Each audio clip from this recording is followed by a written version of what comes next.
के बोरीवली स्थित राजेंद्र नगर बीएमसी के तोड़क कार्रवाई से 1000 से ज्यादा लोग की रोजगार छिन चुकी है, जबकि हजार मुंबईकर अचानक हुई बीएमसी की इस कार्रवाई से ताजा और सस्ते सब्जियों से वंचित हो गए हैं। इस फ्रूट और सब्जी मार्केट पिछले 26 साल से 70 दुकानें मालिकाना जमीन पर चल रही थी, लेकिन बीएमसी के इस अचानक हुई तोड़क कार्रवाई के बाद उत्तर मुंबई के सांसद गोपाल शेट्टी ने यहां का दौरा किया।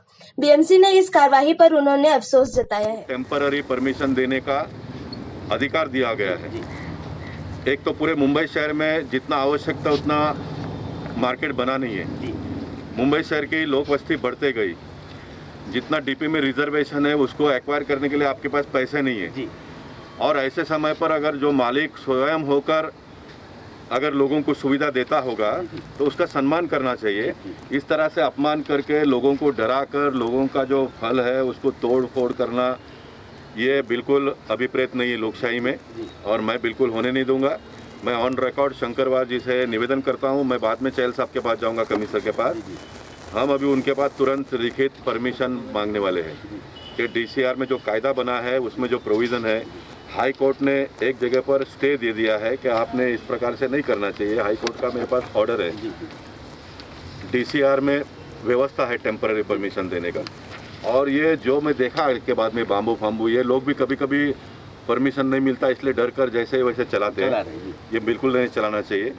बीएमसी की कार्रवाई से दुकानदार परेशान जरूर हैं, लेकिन अपने सांसद को अपने बीच पाकर हताश कतई नहीं। मालिकी की हक है हमारा। अच्छा, कितने लोगों को यहाँ पे आपने ऐसे स्टॉल लगाने के लिए दिया? आपने 150-200 लोग हैं। कितने लोग टोटल यहाँ पे अपना धंधा रोजी रोजगार परिवार पालते हैं? 1000 लोग। हाँ। तो बीएमसी ने कितने साल से यहाँ पे आपका? 2000 से है। तो 2000 से। तो अचानक अभी बीएमसी क्यों आ गई यहाँ पे तोड़ने के लिए? मालूम ही नहीं। कुछ बीएमसी ने बताया पहले? बताया था, लेकिन मेरे को बोला था कि थोड़ा निकाल देना, कि कुछ नहीं करेगा, आके फोटो निकल के जाएगा। जी। हाँ। कौन आया था?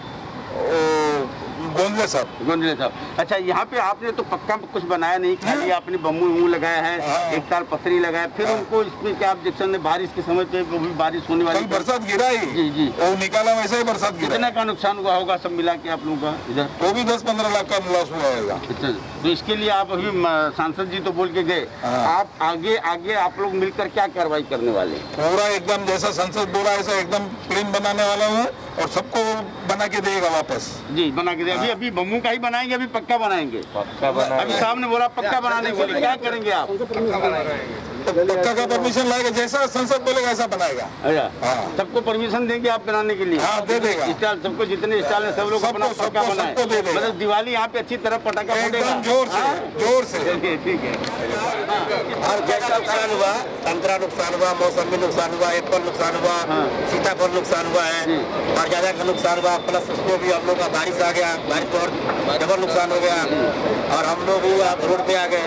और हम लोग के साथ मतलब रहने का घर नहीं है, छपरा नहीं है, कुछ भी नहीं है। क्या नाम आपका? उपेंद्र कुमार कुशवाहा। हाँ, अजय बताइए, कितने साल से यहाँ पे लगा रहे हैं? यहाँ पे हम 96 से है। 96 से लगा रहे हैं। तो अभी अचानक कितनी पहली बार तक तोड़े कि इसके पहले भी आते थे लोग? नहीं, पहले नहीं आते थे लोग था, और अभी मतलब ज्यादा ही नुकसान हुआ हम लोग। नहीं, बीएमसी कुछ नोटिस कुछ पावती होती देती थी क्या इसका? कुछ नहीं दिया, कुछ नहीं। तो ये तो ये किसके परमिशन से आप यहाँ बनाए थे? अभी क्या जो जैसा पहले था वैसा हम लोग सेठ से उसके वजह से बनाया। सेठ ने आपको दिया परमिशन? उनकी जगह। उनकी जगह। हाँ। तो बीएमसी ने कुछ बताया नहीं? कुछ नहीं बताया, अचानक आ गए? अचानक आ गए। लंबा धंधा कर और एक व्यापारी का 1.5 लाख रुपया नुकसान हुआ। बोरीवली करियप्पा फ्रूट मार्केट, बोरीवली राजेंद्र नगर के फ्रूट मार्केट के संचालक श्री तम्मन अल्लाह है, जो कि हम लोगों को रोजी रोजगार अपने मालकियत जगह में बना करके दिए हैं। हम लोग अपना परिवार का पालन करते हैं इस व्यापार से। 4 महीने के कोरोना काल में हम सभी व्यापारी खाने के मोहताज हो गए। अपनी गलती नहीं होने के बावजूद गोपाल शेट्टी ने बीएमसी की कार्रवाई पर दुकानदारों से माफी मांगी। दुकानदारों को अपना सम्मान वापस दिलाने के लिए कानूनी प्रक्रिया कर दिवाली के पहले पक्की दुकान का भरोसा दिलाया है। आज आप देखिए, और मैं आपको बताता हूं कि भगवान अगर करे तो दिवाली के पहले ये जगह का आपको नक्शा बदला हुआ दिखा देगा। अगर ये इंकित करने की तैयारी होगी, सब जमीन एकदम फर्स्ट क्लास अच्छा करो, लोगों को भी, आने वालों को भी अच्छा होना चाहिए। मैं आपको बताता हूँ इसमें कितनी बड़ी ताकत है किसान को 2 पैसा ज़्यादा मिलता है। बिल्कुल बिल्कुल, किसानों के लिए मोदी जी इतना किसानों बड़ा- के लिए ये सारा कायदा में बदलाव किया है, किसानों का माल बिके, जी जगह जगह पर कोरोना का एक जगह पे गर्दी ना हो, इसलिए अलग अलग जगह पे भाजी पाला बेचने का व्यवस्था करने का आदेश निर्देश सरकार ने दिया है।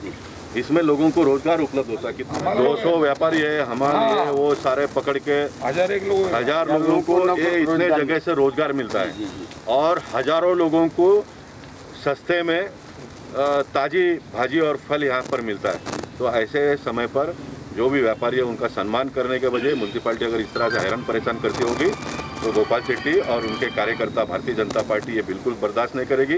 जो घटना हुआ है उसके लिए मैं हाथ जोड़कर माफ़ी मांगता हूँ लोगों से, जो आपको परेशानी हो रही है उसके लिए मैं माफ़ी चाहता हूँ, लेकिन मैं आपको दिवाली के पहले ये सब ठीक ठाक होगा इस प्रकार की व्यवस्था करता हूँ। भाजपा सांसद के इस पहल बीएमसी के दोहरे मापदंड के उजागर किया है।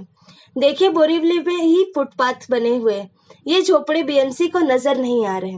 फिर चाहे मागट ठाणे बस डिपो के सामने की बात हो या पोईसर जिमखाना के पास की झलक हो, बीएमसी को कोई फिक्र नहीं। इस तर्ज पर बोरीवली में रघुलीला मॉल, साई बाबा नगर और लिंक रोड सिंपोली के अवध झोपड़े बरकरार है। इन्हें कई सालों से बीएमसी नजरअंदाज कर रही है। इनसे मुंबईकरों को दिक्कत होती है, बीएमसी को कोई आय भी नहीं होती। इन्हें हटाने के लिए बाकायदा अदालत आदेश भी है, लेकिन बीएमसी इन पर कार्रवाई करना जरूरी नहीं समझती। मैं आपको टेम्पररी परमिशन लेके दूंगा, किसी को डरने की आवश्यकता नहीं। म्यूनसिपालिटी को जो पैसा भरना हो भर देने का और रुबाब के साथ में धंधा करने का।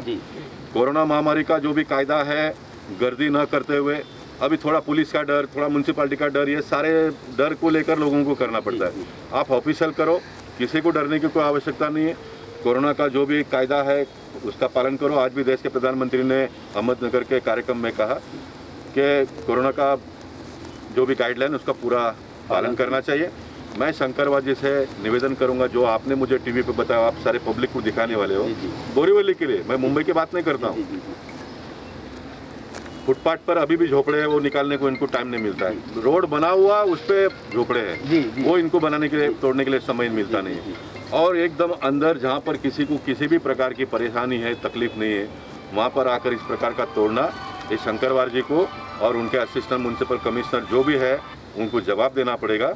और मैं बहुत ही जल्दी इनको परमानेंट व्यवस्था यहाँ पर, अभी तो खासदार फंड बंद है, नहीं तो मैं मेरे खासदार फंड से ये स्ट्रक्चर बना देता था, लेकिन ये आप लोगों को स्वयं का पैसा खर्चा कर बनाना पड़ेगा। एकदम अच्छे ढंग से बनाओ और अच्छे ढंग से धंधा करो। ये देश में धंधा करने के लिए कोई प्रॉब्लम नहीं है।